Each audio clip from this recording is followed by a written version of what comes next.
Welcome back. In video 4, we generated written study guides and interactive quizzes.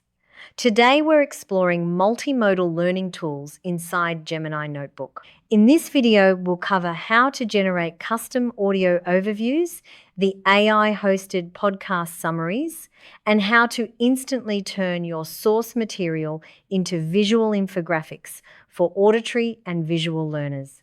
In the studio panel on the right, click Audio Overview. Before hitting Generate, notice you can customize the format and focus by clicking the arrow to the right. You can select your format, like brief or deep dive, and adjust the length. Then, instruct the AI host to adapt the explanation for a specific grade level, emphasize key themes, or target specific vocabulary.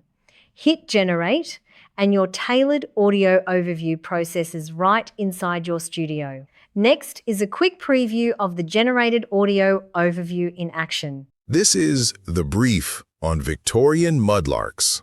In 19th century, Once generated, students can listen on any device, adjust the playback speed, or download the MP3. It's a powerful way to make complex primary sources and unit texts far more accessible for auditory learners. Let's look over the steps when creating an infographic. Go to the Studio panel on the right and click the arrow on the infographic tile to customize it. Select your preferred style and orientation.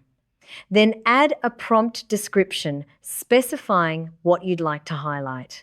Click Generate, and in just a few minutes, Gemini Notebook converts your sources into a clean, bite-sized visual summary, perfect for visual learners.